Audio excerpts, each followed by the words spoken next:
Can you hear me okay? Is the audio working? Higher? Or is it good? Perfect. Well, welcome. I think we are ready and we're getting seated. It's such an honor to be up here and to welcome you all to this special celebration. I'm going to start with a prayer. This is a Buddhist prayer. It's called the Five Remembrances. I am of the nature to grow old. There is no way of escaping aging. I am of the nature to have ill health. There is no way to escape sickness. I am of the nature to die. There is no way to escape death. All that is dear to me and everyone I love are of the nature to change. There is no way to escape being separated from them. Finally, my actions are my only true belongings. I cannot escape the consequences of my actions. My actions are the ground upon which I stand.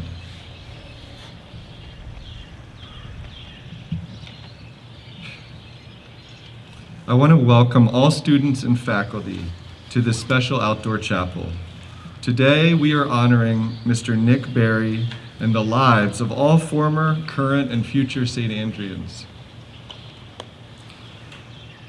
And faculty, as we celebrate Earth Day, we hope during the service to imagine a better collective future for our world. Well, I first learned about Mr. Nick Berry 13 months ago when John Burke, former SAS math and science teacher, told me about an amazing writer and thinker who had been inspiring him for many years. At that point, Mr. Berry had written hundreds of posts relating to applied math, data science, geometry, puzzles, and games. And at this point, I think we're at 443 posts. In one post, Mr. Berry described his cancer diagnosis, and in another, he shared his intention to dedicate the end of his life to inspiring the next generation of young people. This morning, you will hear Mr. Berry share a personal essay for this occasion. Afterwards, he will be joined by Mr. Finch for a conversation during which Mr. Berry will answer questions that you and others from the community wanted to ask him. The service will conclude with a poem by another Berry, this time Wendell Berry, and a dismissal by Will Robinson. But before I invite Nick to give his talk, I wanted to take the opportunity to reflect on the situation in which we find ourselves. It is completely unsatisfactory that all of us will one day die. This fact is among the most horrific of all the facts that I know. And yet, paradoxically, this fact has so much to teach us about love, peace, and happiness. Buddhist monk and peace activist Thich Nhat Hanh introduces a helpful analogy about this situation. Everyone knows, and now I'm quoting Thich Nhat Hanh, everyone knows we have mud for lotuses to grow. The mud doesn't smell so good, but the lotus flower smells very good. If you don't have mud, the lotus won't manifest. You can't grow lotus flowers on marble. Without mud, there can be no lotus. Without suffering, there can be no happiness. So we shouldn't discriminate against the mud. We have to learn how to embrace and cradle our own suffering and the suffering of the world with a lot of tenderness. End quote. Thich Nhat Hanh is suggesting that it is only by looking at suffering and death that we get the beauty and vitality associated with life. By confronting the fact of suffering directly and often, it is possible to have a richer, happier, more compassionate connection with everyone, including ourselves.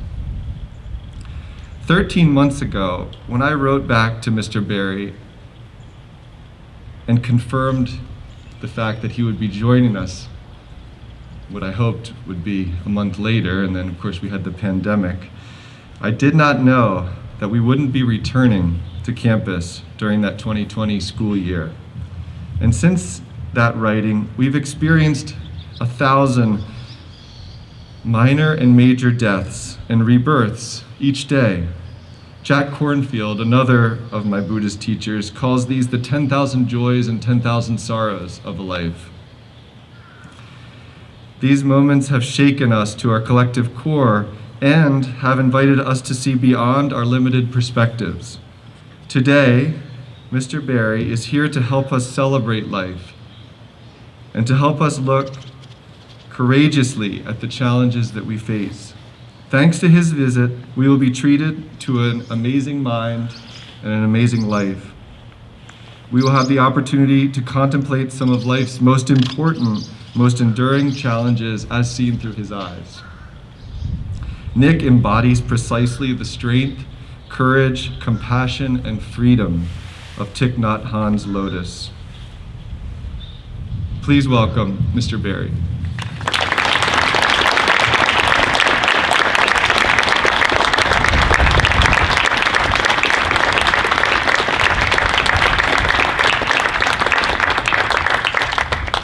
Headmaster, teachers, students. Hello, my name is Nick, and I am dying. Yes, I know we're all dying, but I'm on a fast track. I have stage 4 cancer, This means I have cancer that has metastasized, started somewhere and spread around my body. I started out with colon cancer, it has spread to my lungs and my liver. I have a few weeks left. There is no cure for me. I receive regular systemic chemotherapy, which tries to bash it on the head, but it's fighting a battle it cannot win. I've been on 2 different clinical trials and researches to help investigate new drugs that may help people further on from me have longer runways. I'm not angry. Why would I get angry? Who can I get angry to? But I am a little sad. I'm sad that I will not see my children graduate from high school. I'm sad I will not see them get married. I'm sad I will never see my own grandchildren. I'll never see a man walk on the moon again, or see the next generation of supersonic transport. Though I did stay around long enough to watch a helicopter fly on another planet, and how cool is that? When you're diagnosed with a terminal illness, it's kind of weird.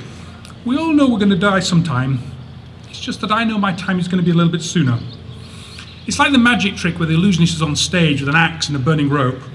We all know the rope's burning, it's going to fall, but we don't know when it's going to fall. I feel like my life is somehow living in slow motion. It's a blessing and a curse. I know I'm going to die soon, but not today. So I get to say goodbye to my friends and family, what seems like over and over and over again. Contrast with somebody who dies catastrophically of a heart attack or some terrible accident. They never got to say goodbye to anybody. Which is a better way to go? Knowing and preparing, or just ending?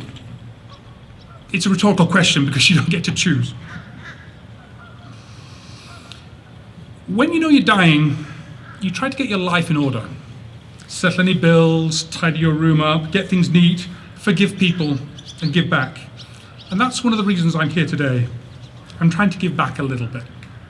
I've had a blessed life and the opportunity to do some great things. And I'd like to pass on some of my wisdom and passion for sort of geeky things to you all today. When you're dying, you don't want to waste any day. A day that goes by without having done something tangible somehow feels wrong. It might be something trivial, tidy up a cupboard or a closet that needs attention, something important, such as filing your taxes, or something pleasurable, such as having a good friend, seeing a good friend for lunch.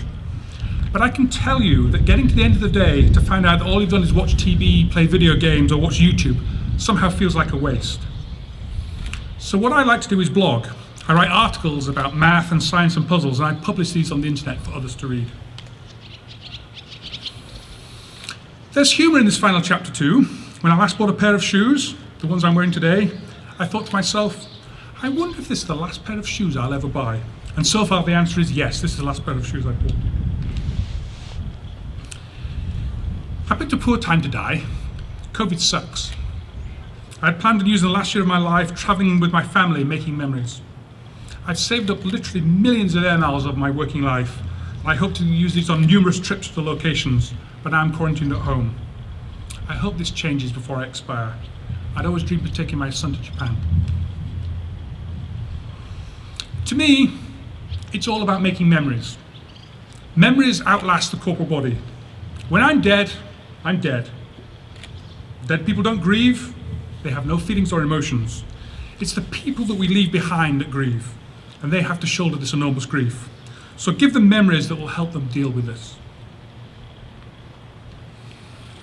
I'm a data scientist and an engineer.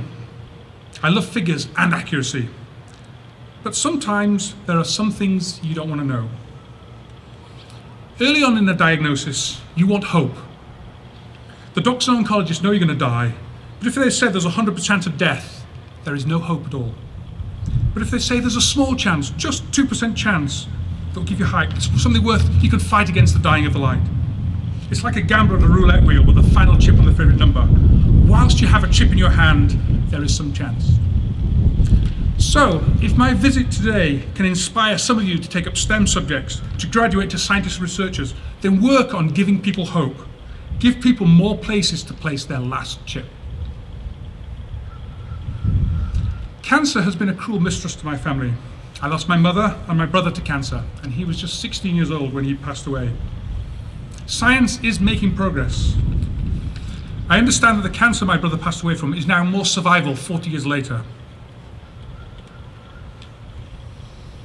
When you have a terminal disease, it has a very polarizing effect on you, and sometimes it is hard to predict. It's the little things. Sometimes when you're driving in a car, somebody cuts you up and kicks in front of you and carves you up. And most of the time, it's just shrug your shoulders and you say, who gives? I don't care what's going on.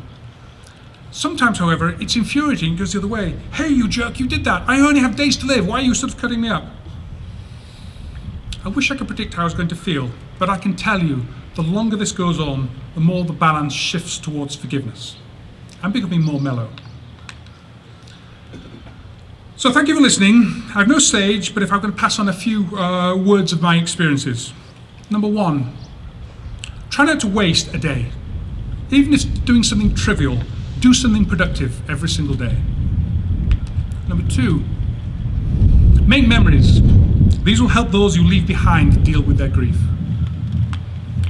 Number three, don't sweat the little stuff in the big picture.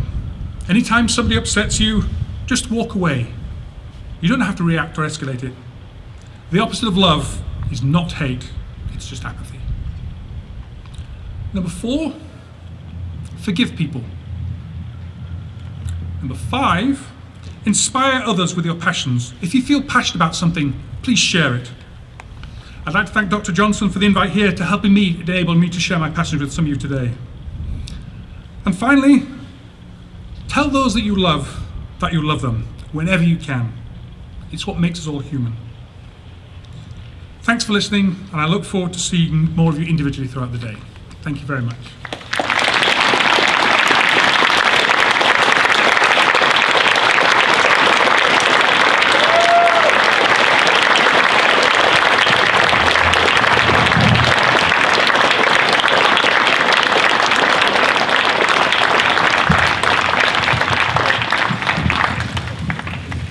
Now we'll hear some of those questions being answered, and this will be a slightly different setup where we have a sort of fireside chat. Eric, take it away. First of all, Nick, I know I speak for all of us when I say thank you for those words and just for the time that you're spending with us today. But you have so much to share. I'm just going to jump right into the questions as quickly as I can because I have more questions than time, that's for sure. Okay. Number one, can you tell us more about the award you received from the Queen of England? This is probably 25 years ago. It was a Queen's Award for Technology. And what the Queen does is try to give out awards to industry and business to sort of encourage them and respect things. We started a mapping software company. I don't know if you've ever used a little GPS mapping system that would say turn right here and turn left here. But I was involved with a group of friends and we pretty much invented that sort of idea. We started a company which involved in electronic routing maps. And we got awarded the Queen's Award for Technology. Did I get a chance to meet the Queen? No, I didn't. When you receive the award, you get to invite two people to Buckingham Palace to receive the award. And we selected that the founder of the company, the guy who wrote the software, and the oldest employee at the company were the ones who should go. And so we all celebrated at the hotel a few yards down the road and had high tea while the rest were at the Buckingham Palace. So I didn't go to see it. I've since seen her a couple of times at her birthday since, but I haven't had a chance to meet her for the award. Well, thank you, because I used your software to get to get Tower Hill yesterday with the tennis team. So, this is one question from our students. How has the landscape of computer science changed during your lifetime? For a student coming into that field today, in what ways do you think it's easier, more challenging, more rewarding? Computer science, data science, these are all very maturing technologies. And they've reached the point now where they are more black boxes.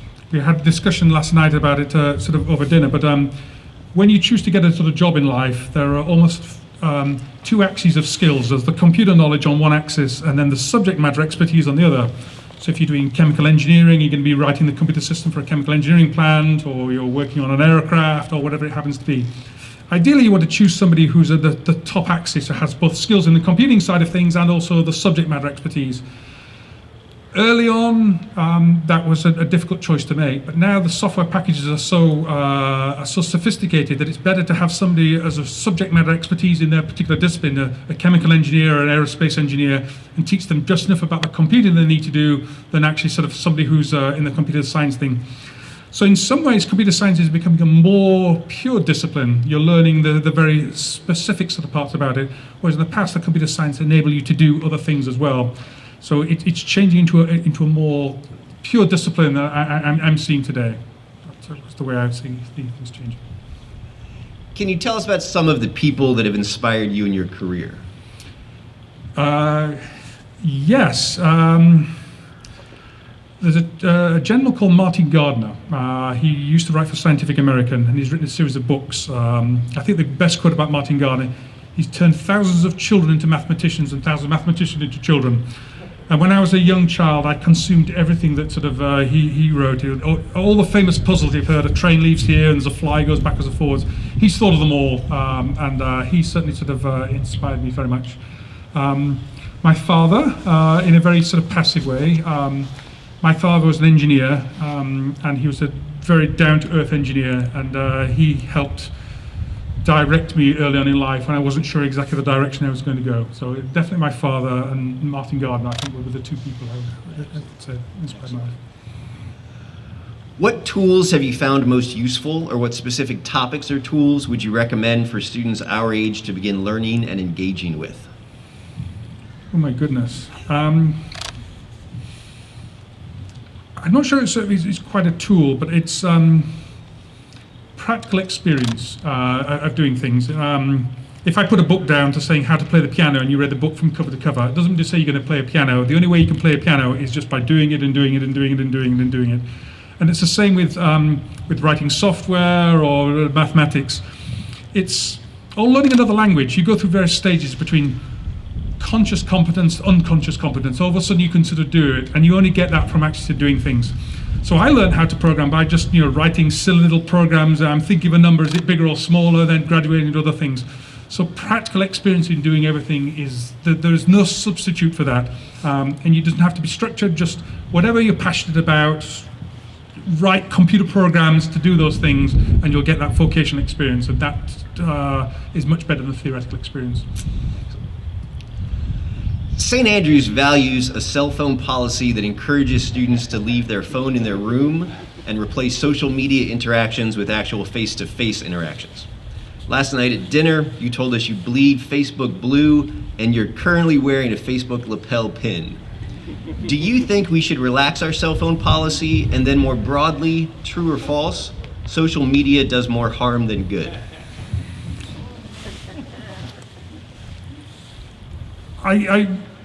All technology is a tool, and we talked about this sort of last night. We'll come back to social media in a second, but things like sort of Wikipedia, I think tools enable good people and smart people to do good things and smart things better, and it makes lazy people sort of lazier. I don't know about you, but sometimes I'm sitting in a restaurant, somebody will mention something and talk about something, and I'll get out Wikipedia and want to learn about it, and I'll learn more, and then I'll click on another link and learn more and learn more and learn more. So cell phone access to the internet and sort of Wikipedia has enabled me to learn more because I'm curious, and then instantly I've got a library at my fingertips. So I think for all education, the internet and makes the place a better place. As regards social media, yes, again, I think it makes the world a better place. Social networks allow you to connect with friends and family or people who have similar diseases to you and to share stories. Connect with people you haven't sort of seen in a long time, your grandmother who you sort of can't get to see. And yes, it's a tool. Give 100,000 people and a hammer, 999,999 are going to build a house with it. Somebody's going to smash somebody's hand with it or bash somebody over the head because they're an evil person. Does that mean to say nobody should have hammers? No, it's not the case. And so yes, somebody might use a social network to stalk on somebody and do something sort of bad, and that's horrible because it's a tool, it's a lever. But for the vast majority of cases, social media does really good things, and I think it's very important. It allows a connection, a sharing of information, a sharing of sort of people's thoughts and beliefs. It's all a positive win to me, as far as I'm concerned. Excellent. I'm still a shareholder, but I'm biased. Fair disclosure. Is coding just for programmers? Depends what you mean by sort of coding. You all use Excel, you've probably written macros, you've done all those things. That's sort of coding. And reverting back to some of the other sort of questions I answered before, languages get higher and higher and higher level and in the abstraction that you can actually use them to do your sort of job that you need to do. So true hardcore coding, yes, is if you're writing an operating system or everything else. But yes, there's plenty of time you can use sort of coding that is not really coding, but just enables you to do your job because it's high enough level. You can sort of do things. And thinking in a structured way is the smartest way to do things. Mr. Roach often stresses the importance of reading both the New York Times and the Wall Street Journal, listening to as many sides of an argument as possible. Now that many people rely on social media as the primary source of their information, does one's Facebook feed accentuate this echo chamber problem? No. There's a lot of criticism that the Facebook does make you an echo chamber, but like you mentioned, that wasn't right. Before social media came along, how did you get your news? You watched CNN or you read in some newspaper, and that's been curated from the hundreds of thousands of stories that could possibly sort of created just what the editors chose that they wanted to sort of put in front of you. Now with social media, there are thousands of curators of sort of content who can share things with you, and you'll find you have a more diverse news feed because of the friends that you have. The New York Times a few months ago actually did a survey, and they sort of asked people who shared sort of news stories, and they actually sort of found out that people thought more about the story when they were about to share it because they realized how it's going to reflect on them. If they were going to share the story, then somehow they're wearing on the lapel that you believe in this or you think about it, so they thought more about it. And also, when people commented on that, said, "Oh, hey, Nick, you did realize that when you said that, you were implying that you thought this," and that made them sort of open their eyes. So actually, it's a better way, I think, of sharing information than having a one-way street that you get from reading a newspaper. One of our students tells me that he invariably gets ads targeted to him based on conversations he has with his roommates while in the presence of his phone or Amazon Echo. Is he crazy? No, but it's just that sort of coincidence that happens. If you read a horoscope and it's going to say, "Oh, the number 13 is going to be important today," or you're going to meet a bald man, or sort of something happens, you don't think any of it until you sort of meet a bald man, then all of a sudden it seems it's prescient in sort of some way. Nobody listens to you. Those things don't happen. But yes, ads are targeted. Advertising, I'll let you into no secret, it works. That's why people sort of do it. People are selling tins of beans, they want to sort of be able to sell the tins of beans as cheap as possible. So when you use your social media, the things that you do, you are targeted anonymously based on all those things that sort of happen. And we all hate adverts when they're bad adverts. There's no really such thing as a bad advert, there's just a badly targeted advert. And again, I know we discussed this before, but if you only could have 3 adverts in your newsfeed, instead of a half-price set of golf clubs, a new Nikon lens, a special sort of ticket to a Overwatch concert or sort of festival that sort of went by, if they're specifically targeted you, they seem like coupons, they seem like offers, and like, I'm very pleased I saw $10 off McDonald's if you buy 2 cheeseburgers. I'd like that very much. It's targeted to me. So yes, the more you actually use it, the more targeted it becomes. Less is more, and you can actually make your use better.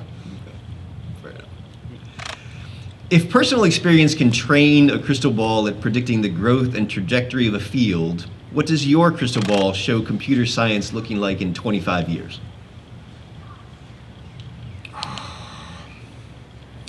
What a difficult question. There's something called Moravic's paradox, which talks about computing and what people can do.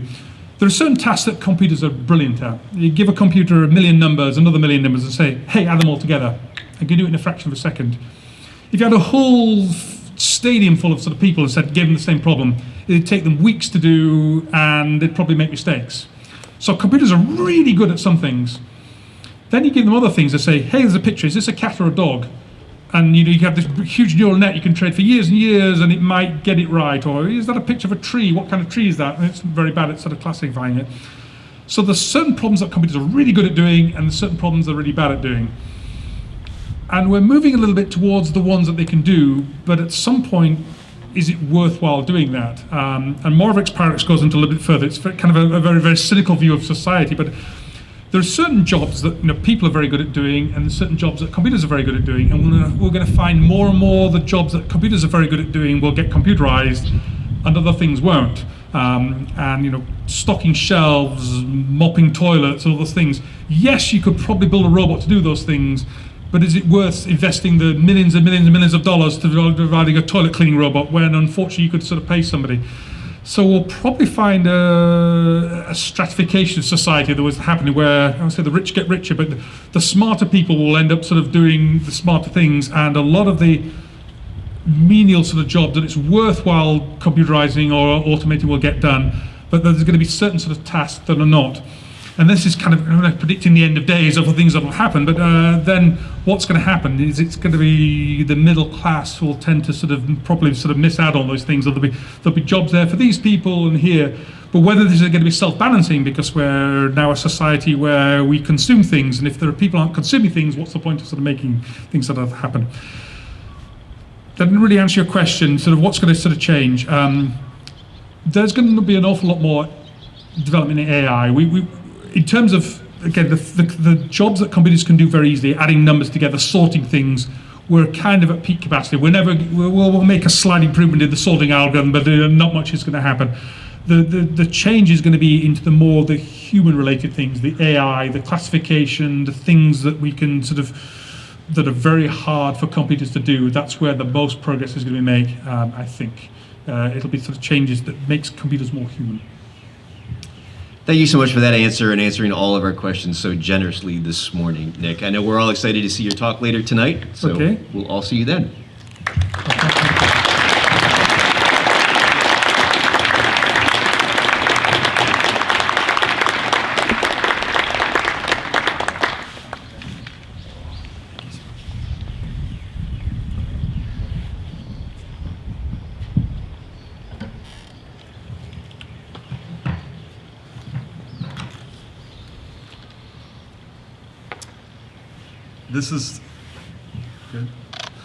This is The Peace of Wild Things by Wendell Berry. When despair for the world grows in me, and I wake in the night at the least sound, in fear of what my life and my children's lives may be, I go and lie down where the wood drake rests in his beauty on the water, and where the great heron feeds. I come into the peace of wild things who do not tax their lives with forethought of grief. I come into the presence of still water. And I feel above me the day-blind stars waiting with their light. For a time, I rest in the grace of the world and am free.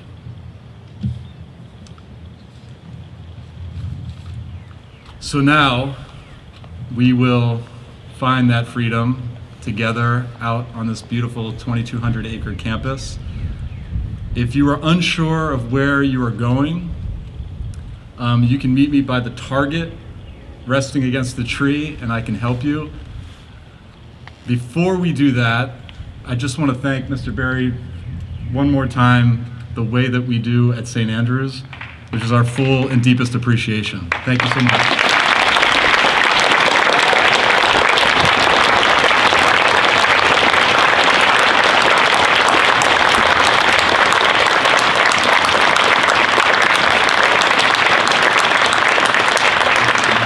Let the service begin.